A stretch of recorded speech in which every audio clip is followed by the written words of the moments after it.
Hey guys, this is T-J. Uh, just doing a, I guess, explanation of this 29-gallon low-tech planted tank. One of my subscribers wanted me to talk about it, so I said, why not? Um, I think this tank been set up for like 4 months now. When I first set it up, I just had this Anubias over here.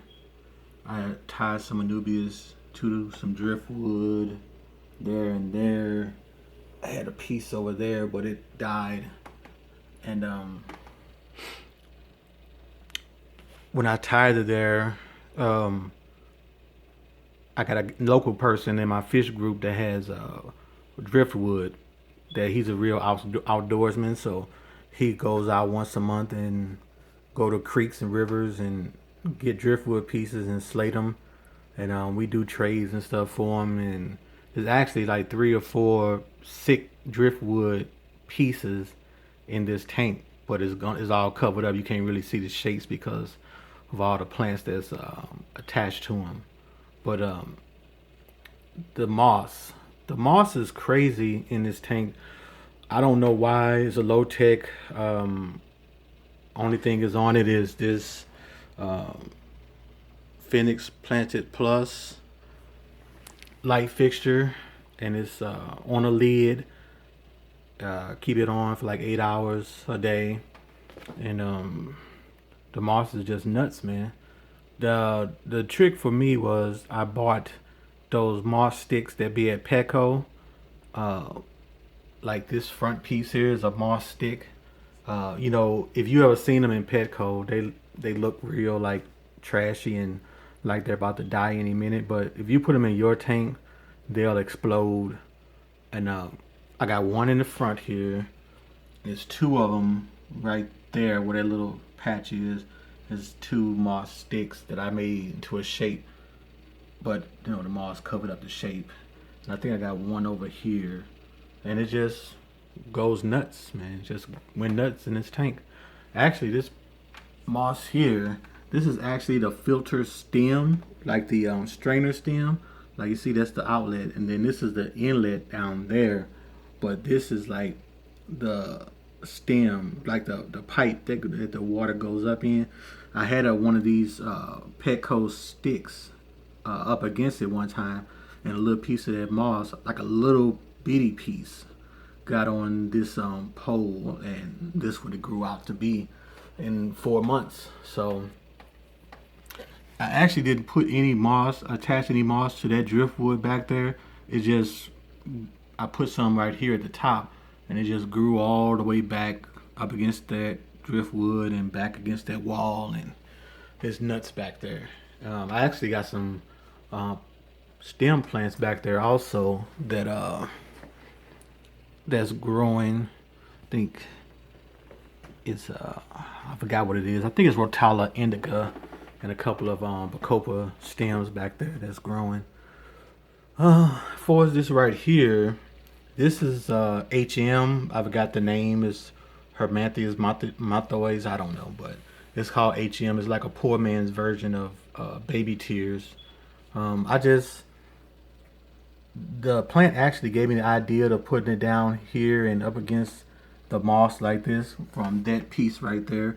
I don't know how it got back there where that moss is, but it grows on the moss, and I thought it looked pretty cool. And I guess a piece got on this Java fern and started growing off there. So I said, you know what?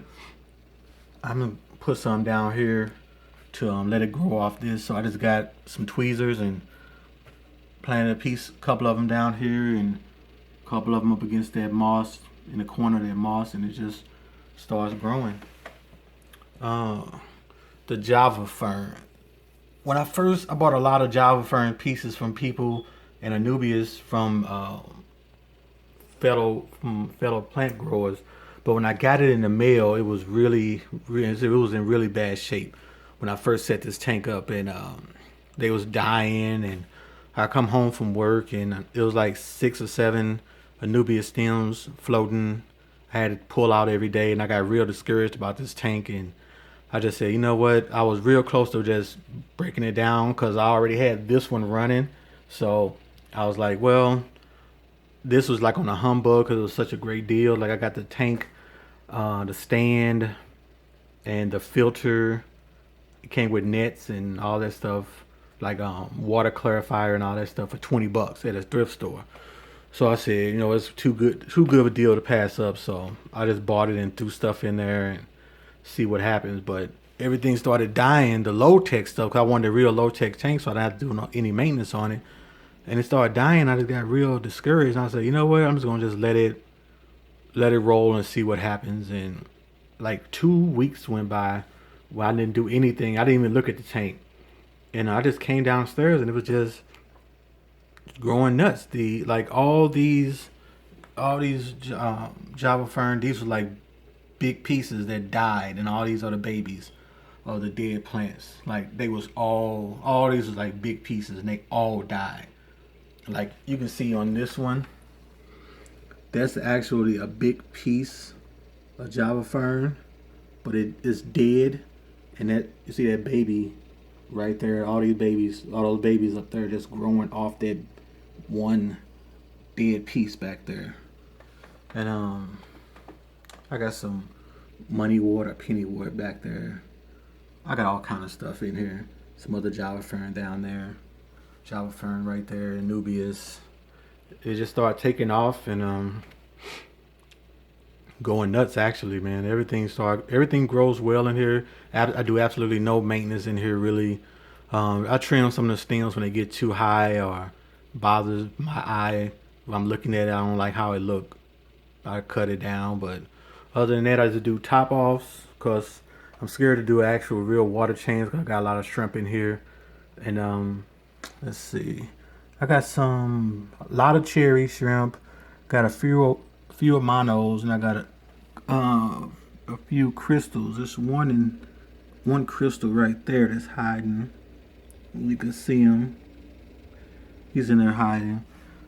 Yeah, I got a lot of shrimp in here, so I'm kind of scared of doing a big water change. And I heard from other shrimp growers that or shrimp breeders that you don't they like stability. So I haven't had any deaths with anything in here yet. So I just said, you know what, I'll just roll with it, and hopefully the moss can stabilize the water. So been going on this 4 months, going on 5 months now. So everything is pretty cool so far.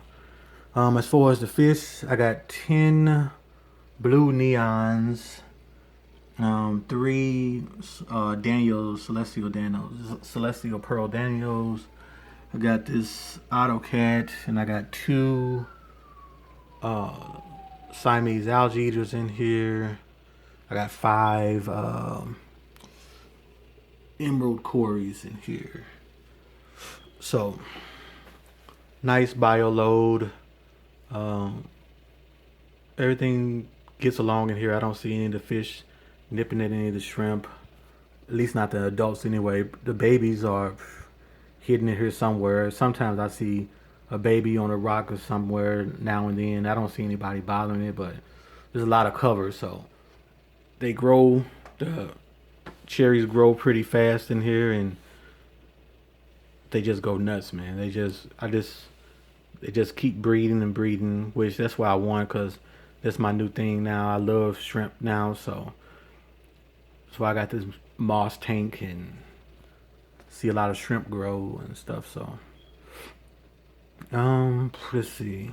Oh yeah, this tank, this filter, this the Marineland 250 hang on the back canister filter. I love this filter, man, because for like a 29-gallon tank is perfect, because or even smaller, because I had this on a 10. I had one on a 10-gallon that was great, but it's because you get the canister filter and media on, and it hangs on the back, so you don't have to worry about unplugging hoses and worry about water on the floor and all that stuff.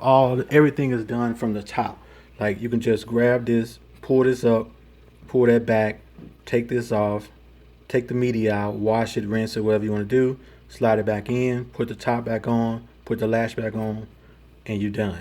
And it even has a shut off, like a power button in the back of that filter. So say if I wanted to do a trim, I can just push that button in the back, do my trim, scoop all the trimmings out, push the button, turn it back on. I don't have to unplug anything.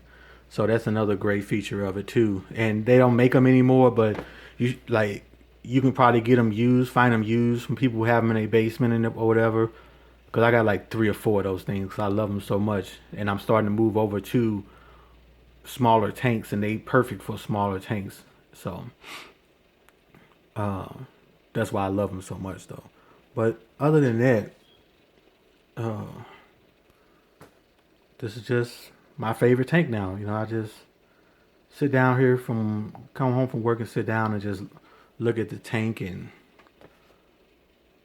watch all the activity that's going on and just think about how great this tank is. Uh, I'm kind of sad because in about 6 months I'm gonna have to be moving, so I'm gonna have to break this tank down, and it's gonna really suck to break this tank down because I love this tank so much, and everything just grows, man. Just great in this tank. Started off slow, but everything is just growing good now. I just come in here and just look at it every day. This is over the top.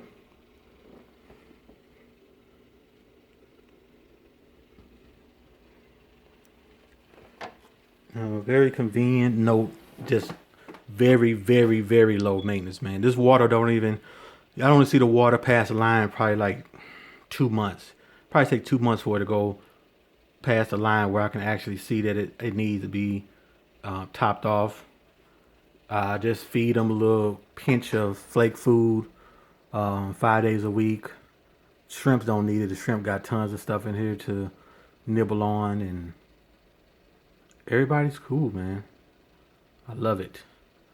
I'm way over the time that I want to be. So that's it. If you guys have any questions or anything, let me know. In about a couple of weeks or so, I'm gonna do one on this tank here because it's coming along. So, guys, have a good one, man. Thanks for watching. Later.